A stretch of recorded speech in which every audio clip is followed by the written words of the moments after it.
It certainly did, and Christian Horner, his team boss, is alongside us. I mean, that was just phenomenal. Played to perfection by both Max and the team. Just tell us how you did it. Yeah, I mean, coming into that quali off the back of P3, it was all about who was going to be third. And suddenly Q1, Max went quickest, and you think, hang on, a McLaren sandbagging here. And then Q2, we were right there again. And then, the unfortunate accident for Lando in Q3, there were only 4 cars with 2 new sets, which was the 2 McLarens, George and Max. And thankfully, Lando was okay, but it left it right on the cusp. Do you do 2 times, of which there was 25 seconds margin, or do you just hang in there and just do 1? And we elected to do the 2 times, which puts you under pressure, because if there's any issue at all, you've lost that margin. And what was super impressive for me, so because you take the pit stop, you've got to carry the fuel. So he had, I don't know, 6 or 7 kilos more fuel on that first lap, which he went quickest, put the pressure then on the other guys. And then again, his last lap was outstanding, and to get that pole, our second in the last 3 races, is really rewarding, and a phenomenal performance by Max and the team, and obviously good to have Yuki, up there in Q3 as well. Yeah, absolutely incredible stuff. It was an incredibly well executed Q3, especially, but obviously the car seemed to come off live at night. But where you were in FP3 to then make that transition in qualifying, did you change a lot to the car between the 2 sessions, or was it just the conditions and everything working in the evening? Well, of course, the engineers are continually looking to optimize the car, and I think the setup changes that we made definitely helped, and it gave him a car that he felt he could really attack with. But when you look at the margin, I think we all came out of P3 almost slightly depressed, thinking, Christ, it's a battle to be on the second row here. But that margin just disappeared, and that can only be one of 2 things: either temperature or fuel loads. So fantastic for Max and the team to get our second pole of the year. Again, I echo that. A fantastic pole from Max. He always looks at these driver tracks like he's going to make the difference between, what a car that maybe should be on pole and a car that is finally on pole.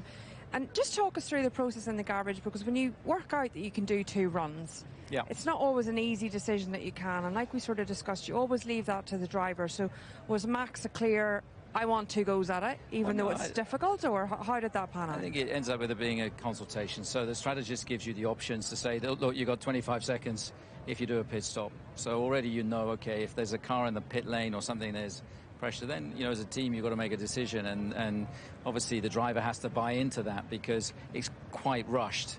Going out, doing a lap, driving flat out on the in lap, pit stop, and then go and do it again. It's not the best, build up to doing a quali lap, but Max was up for it. He saw the benefit of getting a lap on the board. We said, look, if you're up on your lap, finish the lap, because that will put the others under pressure. And of course, if there's a red flag, you've got your lap in the bank. So that was what drove the decision-making process. It was a great call, on the pit wall with Max, fully bought in and very well executed. And turning our attention to tomorrow, Red Bull have obviously got a great track record here. Max loves it too.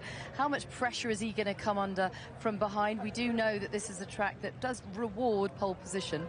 It does, because you have the fresh air. So if you can convert the pole, you've got that benefit of running in the clean air, not being in the turbulence of a following car. But what we've seen this weekend, the McLaren is very, very quick, particularly in race trim. So I think we're going to have a hell of a fight on our hands to try and keep Oscar behind us.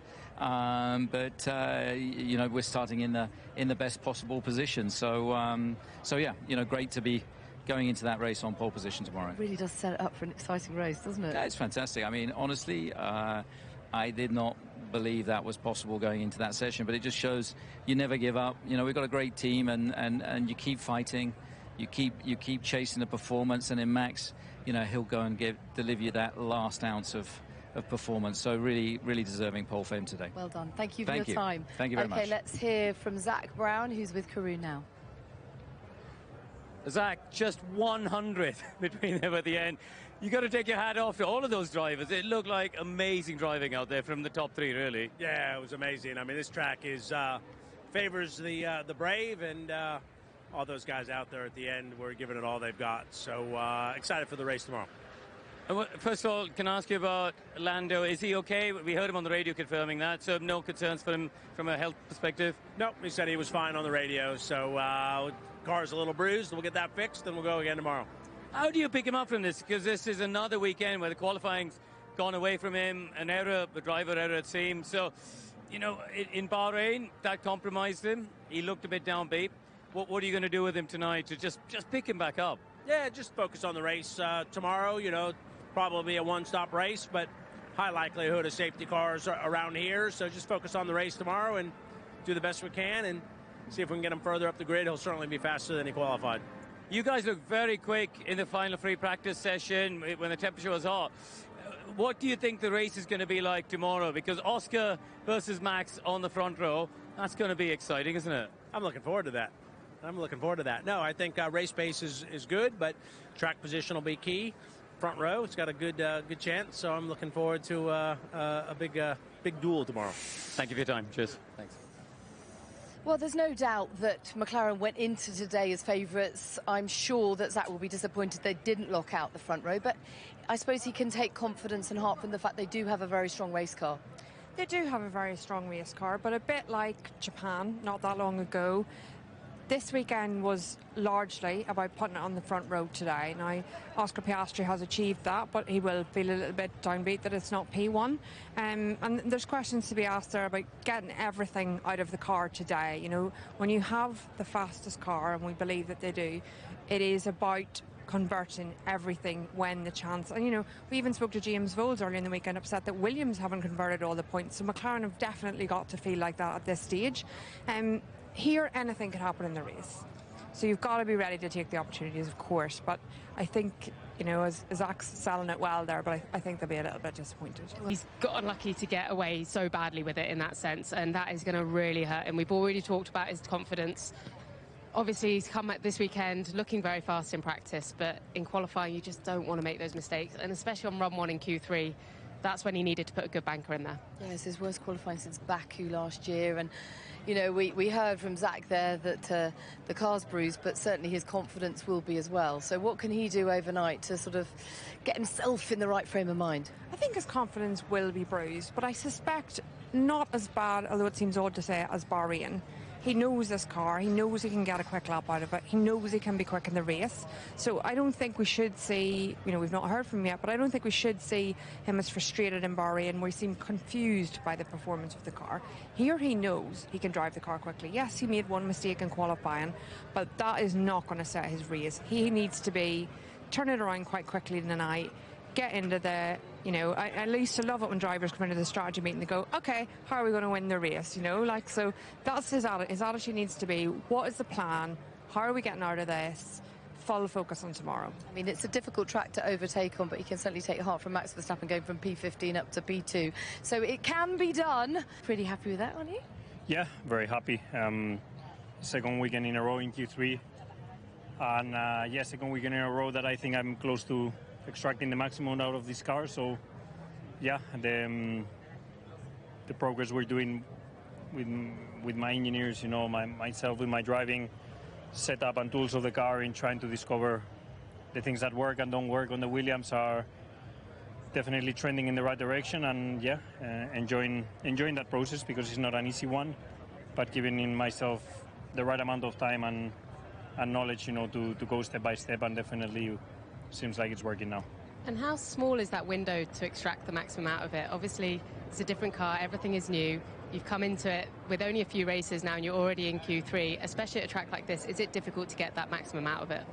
It's a very small window. You need to think that in a quali like Suzuka or Australia, it was just half a tenth off just being P10 or P7, you know, and that completely changes the perception of the weekend and the perception of everyone towards your adaptation process, because if you're half a tenth quicker, you overtake 3 or 4 cars and then suddenly, oh, you're doing great. And interestingly, so that last tenth and a half, 2 tenths of the car are the most difficult to find, the most difficult to unlock, and the one that takes more experience, more Q3s, more setup experiments, more driving style changes to make sure you uncover that last 2 tenths of the car. That makes your perception from being not doing so good to suddenly doing well. So, yeah, going in the right direction. Just to follow up on that, for Williams, getting to Q3 is a great achievement in itself often, but often not happening. How much of a difference does it make getting through to Q3 in terms of the learnings? And every weekend, if you and Alex are able to do that, does it make a big difference for you guys to learn in the long term? Yeah, definitely for the team. You know, Q3s are still a bit of a novelty, so we're definitely giving the team some happy moments. You know, getting into Q3 with always one car, getting into the points, except for Bahrain, with almost every weekend. You know, it's my time tomorrow, hopefully, to get a big haul of points for the first time for the team. And I'm definitely going to try that.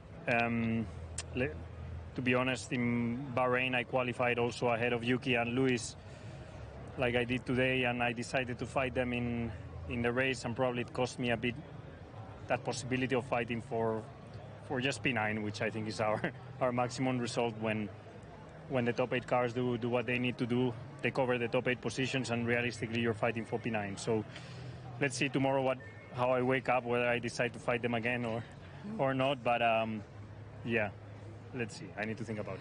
I think this circuit's a very different circuit to what we had in Bahrain, and I can understand why fighting a faster car in Bahrain loses you a lot of time and loses your strategy potentially a lot of time. But quite different scenario here where we can hold someone behind, right? And you can sort of fight above where you think car pace might rattle out.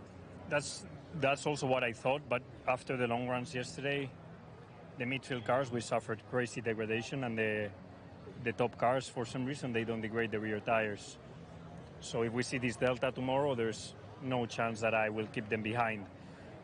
Let's see, maybe I find myself in a much better position in terms of tire management, and I managed to keep them behind. But in Bahrain, I didn't stay very disciplined with my tire management, and I decided to fight them.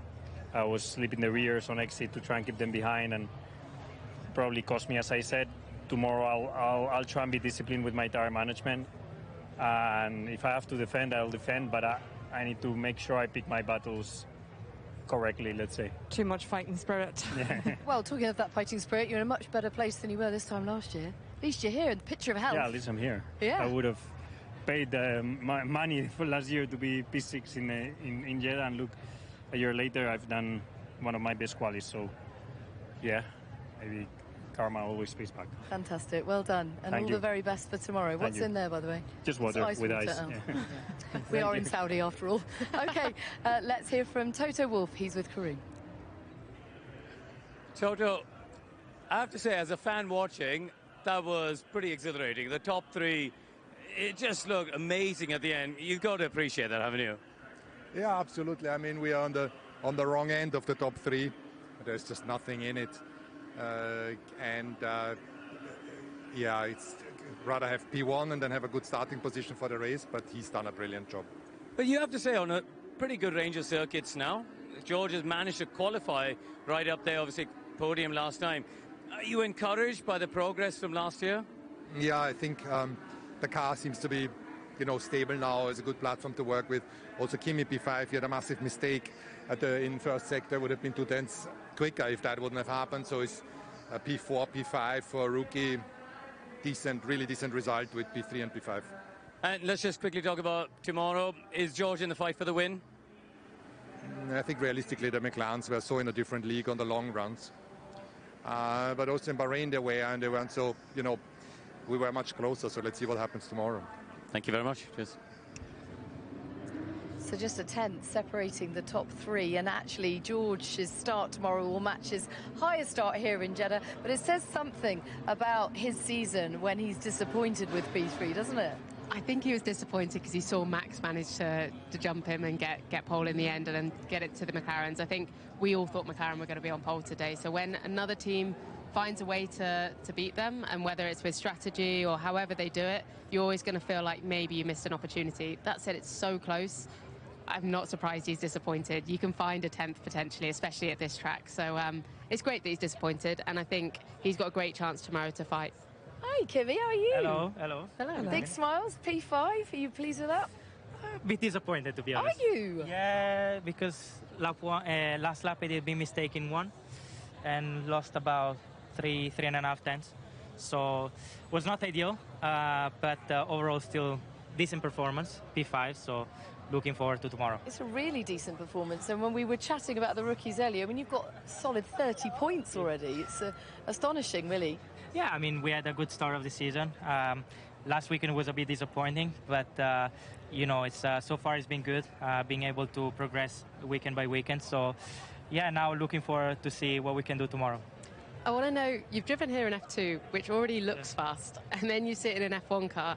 How big is that transition from last year to this year been, and how well have you adapted? It's like night and day. I mean, it's with the F1 Sector 1, it's pretty impressive. And the first lap, it feels fast. Even after you do 3 sessions, the first lap at night in qualifying, it feels really fast. And it's crazy that, you know, from lap 1 to the end of qualifying, you improve a second and a half. But, I mean, it's pretty crazy. And it's not easy because definitely, you know, the walls gets closer and closer lap by lap as you go quicker. So it's also about finding the right confidence and building up. Is it more physically demanding or mentally demanding, this place? I think qualifying is very mentally demanding, especially as you progress through the sessions. Obviously, you try to push a tiny bit more every lap, and to be precise every time, it takes a lot of mental effort. So it's not easy, and especially when you have long waits. You know, with a red flag or, you know, even between sessions, it's not easy because you feel like you kind of lose a bit of the rhythm. I think, Kimi, everyone's been so impressed by your performance so far this year, in and out of the car, you know, even just speaking to us now. As a rookie, it's unbelievable, like, what we've seen from you. And we spoke so highly of the preparation that Mercedes have put in. How much do you think that has stood you in qualifying like today? Well, definitely, you know, the Mercedes has been helping me massively. I mean, also I've been with them since 2018, so I feel like part of the family, and especially going into the season when you know everyone you're working with around, it really helps. And as well, you know, they're not putting any pressure on me, so I'm able to improve weekend by weekend. And of course, there's still a lot of work to do, but I feel like we're on the right way. So how much work have you got to do tomorrow? What's your target? I don't want to say what's my target because last weekend it went pretty badly. So definitely just going to focus and analyze tonight ahead of tomorrow, and then we'll see what we can do. Well done today. Thank and you. All the very best for tomorrow. Let's hear from your teammate now. George Russell's in the pen with Rachel. George, we watched your lap and it just looked like that car was planted, and it could have easily been the car on pole tonight. Did it feel that way? Yeah, I'm a little bit mixed feelings, to be honest, because I went quite conservative on my out lap with my tyres, because it was my one and only lap and I had no bank on the board. I just felt that if I made a small mistake at turn 1 or a lockup, I'd have been down in P10. And usually your last lap in Q3, you're fully sending it. So I thought, you know what, I need to go a bit hotter with my tyres just to ensure there's no mistakes at turn 1. And it cost me in the last sector. I lost a 10th and a half for myself in the last sector. But that otherwise was great. It's sort of like thrilling around here, and you're so close to a mistake at any point. But P3 is probably more than we could have hoped for. So in the race tomorrow, what do you do? How do you approach this race tomorrow? Because Max has gone and put the Red Bull up front with Oscar. You've got a fast McLaren probably coming from behind. You've got another Red Bull and the Ferraris as well on your tail. What's the plan and target? I think, well, nobody's touched the hard tyres this weekend, and nobody knows if that hard tyre is going to be a slam dunk one-stop strategy, or it may even be a two-stop. You know, the hard this year is last year's medium, so they've gone softer. And the medium tyre didn't look very good in the race pace. There's a lot of degradation.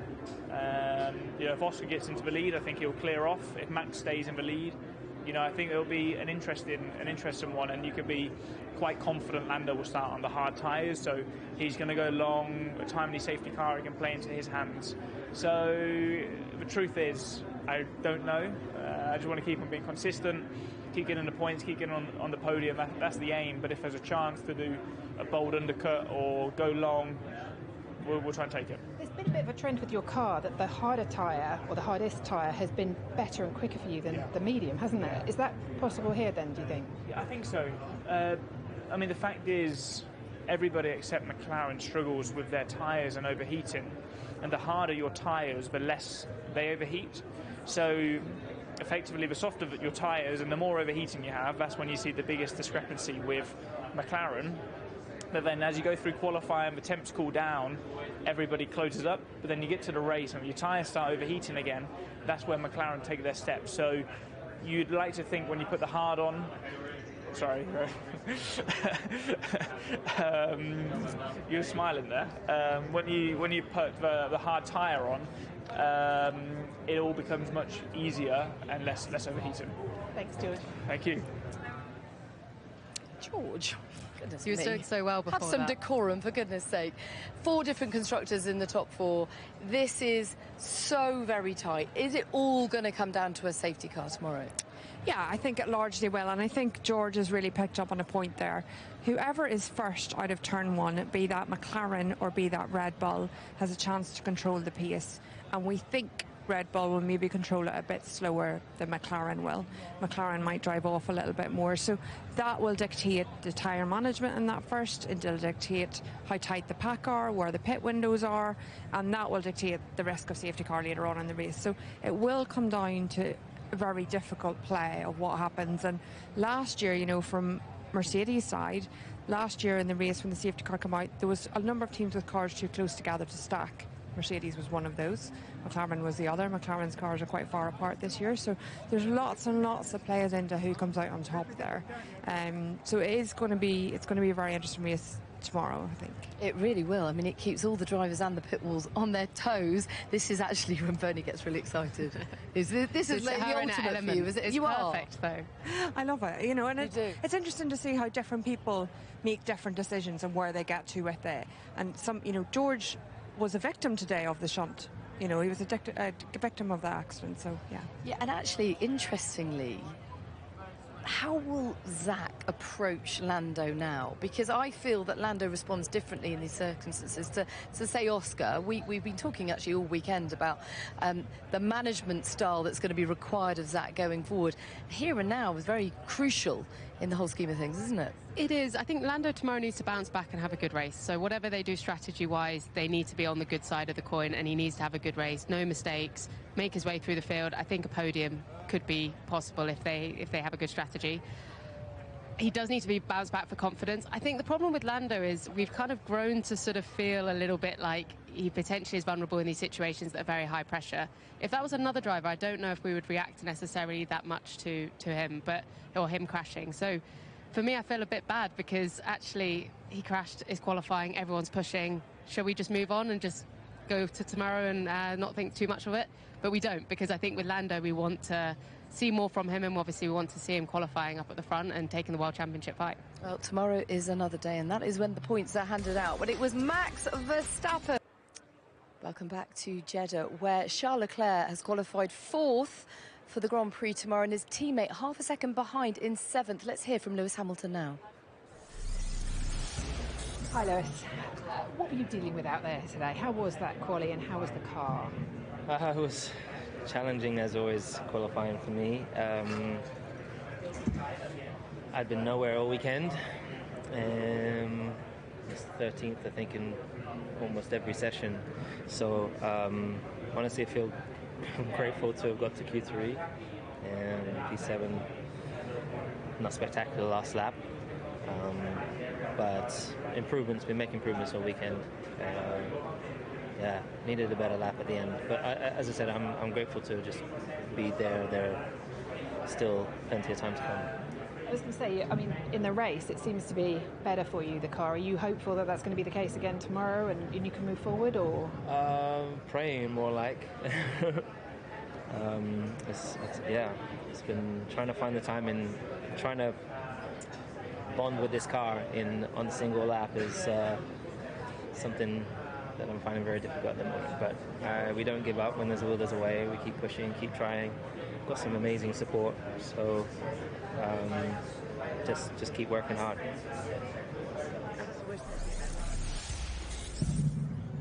Charles, it's another P4. Were you expecting to be P4 today? Do you think there was any chance of being further up, or are you pleased with that? I'm far from pleased, and I'm very disappointed overall, because when you do everything you can with the car and that ends up P4, it's just frustrating and disappointing. But that's what's capable with that car for the moment. I mean, I can change the limitations going from oversteer or understeer, but at the end of the day, we just don't have enough grip to bring and carry the speed that they are carrying. So yeah, it's just disappointing, especially because we expected more from a track like this, and yeah, we're just missing. What can you do in the race tomorrow? I don't expect miracles. What would be a miracle? Would that be a win or would that be a podium for you? No, miracle can only be a win. Okay, okay, I'm just checking. Yeah, but the podium I think is possible, but I think it will rely a lot on the start. So if we have a good start, then everything is possible. So what do you do at the start? I won't tell the others. Well, we'll try and do a good start and get in front of George first, and then we'll see how it goes. Thank you, thanks. Rachel doing well to get a smile out of him because you can feel his frustration with the car. Lewis shares that frustration, but there's still a deficit, isn't there? There's still a difference between him and his teammate. Yeah, and you know, I've not looked through all the data from qualifying yet, but when we were looking at P3, and I think Karun did a Skypod that was really, really good and worth going back and watching at some stage. It was just little bits the whole way through the lap. Just every line wasn't as tight to the wall, wasn't as close on the apex. You're not using as much of the track as Charles was. So that's the deficit between them two. I thought Charles would be a bit more positive than he was me there. too, actually. Yeah, I mean, I suppose, again, it goes back to Jamie's point that they've seen Max kind of leapfrog the rest of them. They probably weren't expecting it, and they probably think, well, if he can do it, so should I be able to. But actually, should he be taking some positivity out of the fact that when the car doesn't feel right, he can still put it in P4? Yeah, like, you know, maybe they think it's a missed opportunity. There was one position more to be gained today, and maybe they think they didn't. And I suppose also, Jamie, you know, this is a circuit that he enjoys. He really does excel at street circuits, doesn't it? That's the thing. He's generally very fast at these tracks. That's why probably he feels disappointed. But when you look at the deficit from where he was to the top three, it's still a good couple of tenths. And yeah, if he doesn't feel like he's got that in the car, it's going to be difficult. But their biggest issue is they struggle with just general grip, like Charles was saying. So he can shift the balance forwards, he can shift it rearwards, he can make the car feel different things, but you're basically driving a car with less grip than the other guys, or what they feel is the other guys. So in that case, they're never going to be able to extract the most performance out of it. And I think maybe that's where, between the two of them, but particularly on Lewis's side, they're chasing their tails and just not finding themselves heading in a direction that they need to. I actually thought Lewis seemed a little bit more positive than he did yesterday. He said that there are some things to be hopeful and confident about. Well, somebody who will certainly be lamenting qualifying today because he crashed out on his first flying lap is Lando Norris. We can hear from him now in the pen. You okay? Yeah, I'm good. Nothing physical? Okay, talk to me about the moment. Do you know? Nope, move on. Okay, let's talk about tomorrow then, because this is a fast car. There will be opportunities. We know this is anything but straightforward, this race. So how do you approach it? What are you thinking?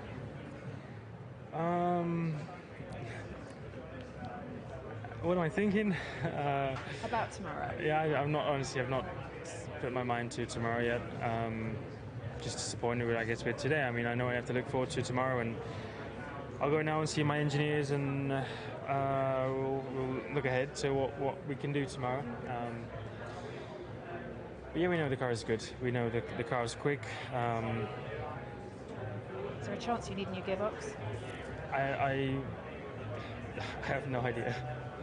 I just came back from the medical centre, so I got no idea. Last time you said your reset is to go and sleep. Is that the same this weekend? No, I mean, I go see my engineers and apologise, and then see what we can do for tomorrow. Try and put a good plan in place. But you know, tomorrow gonna need a bit of luck. It's so difficult, it's almost impossible to overtake around here. So I'm not expecting anything magical. But we have a good car. You know, if we can work our way up to the top 5, 6, I would say I'll be happy. I think you know, Oscar wasn't on pole. Our pace was clearly not that much better than Max. Even George is not that far away. So I think to get close to them is not very realistic, but to try to get to the top 5 is probably our target. Well, he's finished on the podium from lower than 10th on the grid before. That was Qatar 2023. It is difficult to overtake here, but as we've said so many times, anything can happen on the streets of Jeddah. You know, he shouldn't be writing off his chances just yet. Yeah, he shouldn't be. Anything can happen here. It's very much about getting the strategy right. It was interesting what Russell said earlier about they'll automatically start in the hard. That is an option, but I don't think it's an automatic option for them. So there'll be the discussions on that engineering office tonight will be much more frantic than I expected for this Saturday night. Try and figure out how to get the best out of the car. You'll spend a lot of time looking at when safety cars arrived, how you make the most of those opportunities. And, he will have a reset overnight, whether that's sleep. We're talking engineers. Generally, most people don't feel more positive after talking engineers, but he'll go away and he'll come in tomorrow morning and he will be looking to push that car forward. And how will he manage to do that at a circuit like this?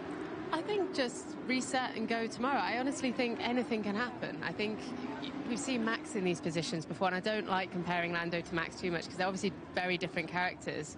But he never writes anything off, and you've seen him go from the back of the grid to the front of the grid, and it's never necessarily a question that couldn't happen the day before. I do like the fact Lando then wasn't beating himself up as we've seen before. He had a bit of a smile somewhere hiding in that face of his, but I don't think he should even put a number on it. I think he should go in with a fresh mindset, know that anything can happen tomorrow, know he's got a fast car, work with the engineers, see what Oscar was doing in qualifying, try and extract the performance and give it everything tomorrow. Others have done something very similar. For him, is the way he hit that curb that caused the crash. But even if he didn't have a crash, that lap would have been aborted, and then the pressure's on for the next lap. So he still put himself in a very difficult position in that qualify session to put it on pole, in my opinion. Well, I was just going to say, part of that comes from going into qualifying with only 4 sets of tyres. He only has one run in Q1. He has one run early in Q2, so he misses the whole end of Q2 because he's already through. And then that run is Q3. So the track has evolved quite a lot from his first run in Q2 to the point he's sat in that lap. And he's taken a little bit more, and then, like Jamie says, just not at the right apex on that corner because he's maybe carried a bit more speed in. Well, back to our pole sitter, Max Verstappen. He's so incredibly calm and is able to compartmentalise, and as a result, he has put it on pole. Let's hear from him in the pen now. Max, how do you do that? I mean, that was a sensational lap. It was unexpected from the outside. Was it expected in the team? Did you think you could do that? No, not really, honestly, after FP3. I mean, I quickly looked at the data difference in FP3 and I immediately just turned it off. And I was like, well, that's going to be very hard to do. But yeah, somehow when it just cools off again, it just seems to give, most of the other teams more performance, which clearly shows that, when tires are running hot and overheating, McLaren is on another level. But you still have to put the lap together, and you did today. I mean, it was sensational. I mean, any flashbacks to that year where it was almost on the line and you lost the last corner at all? I mean, there were a few reasons behind that in 21 why, in hindsight, of course, why I went off, which we don't need to speak about it now, but you learn from it. Yeah. So when I was in my final lap, I knew that, once I came out of turn 22, that I said, okay, that's fine. Like, nothing weird can happen in the last corner. And then, I just found a little bit more in the last corner again. And basically that has been the story of my qualifying in Q1, Q2, Q3, every time just a little bit better. And the team also gave me like nice little tips and some corners stuff to try, to optimize the balance a little bit more. And it all worked out well. Where does that pole rank for you in poles you've done? In terms of where you are with this car, how much there's been a struggle? Yeah. And that it's such a difficult circuit. Where does it rank among all your poles? Surely it must be high up there with how difficult it is to find that sweet spot in the car. So I'm happy with it. I just find it really difficult to say if it's a top 5 or it's always very tough. But it was good. It was nice. It was sensational. Well done. Thank you. Thanks. He really does seem in a great mood, doesn't he? In contrast to earlier in the weekend, and indeed in Bahrain, I think today really showed the difference that he can make, but also the team coming together and working brilliantly in terms of strategy. Yeah, I think we know Max is a phenomenal driver. We've seen that year in, year out. We've seen him put laps together when we didn't think it was possible. Japan's a good example this year. This is the same. And, I was frantically in the comms box trying to work out from a timing point of view what was possible. They've got much better tools on the pit wall. But to have that discussion early, to go through it, they've got a phenomenal strategy team there. Will Courtney's on the pit wall this weekend. They'll have decided quite early 2 runs is possible. Can we make it happen? A fantastic result for them, I think. So what chance of him converting the pole into a win? honestly think very high, because obviously we saw the pace today. I think obviously we thought McLaren were going to be further ahead than they were. That was probably from FP3, but what we're worried about in terms of the race pace also comes from practice. So there's a very good chance that's going to close up as well. I think the chances of winning here from pole is very high anyway. So if he leads into turn one and there's nothing unusual with safety cars, red flags, I would put my percentage as very high for Max to convert tomorrow. And he's playing down his chances in this championship. He's only 8 points behind Lando Norris and 5 behind Oscar Piastri. I mean, he's very much still in it. Yeah, and he's got to feel very confident today. You know, when you're only 8 points behind the championship and you're starting P1 and your direct competitor starting P10, and, you know, even Oscar Piastri's got to feel a bit like whichever McLaren comes out of this weekend on top has got a very strong position in McLaren as well going forward. So Verstappen's going to go into tomorrow so confident, you know, supremely confident. I really like Max's approach this year, where he seems, you say seemed in a good mood, but it almost seems a little bit subdued in some regards. And even when things aren't going well, he doesn't seem like he's throwing his toys out the pram that much. And when things do go well as well, he's not, you know, super elated. So it feels like in some regards he's found this kind of inner peace, and he's just conserving energy. He's got a lot of capacity to sort of be able to put these kind of laps in, and I think it's working for him this year. I think the upshot of all of this is that we just don't know what's going to happen tomorrow. And quite frankly, that means that everyone should tune in, because it promises to be a great race, doesn't it? I think this is a race where you just can't let your guard down. And that is drivers, you know, the mental strength that's needed lap on lap on lap on lap to make sure you don't lose it.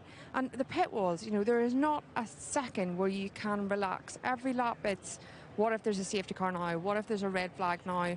Are we sure we're doing the right thing for the people around us? So although it's a one-stop, we think it's going to be pretty intense out there, and there's going to be a lot going on throughout. So, yeah, I think it's a fantastic battle for a year that we thought McLaren would dominate. We're all going to have our wits about us. We cannot wait. Thank you very much for your company, Jamie and Bernie.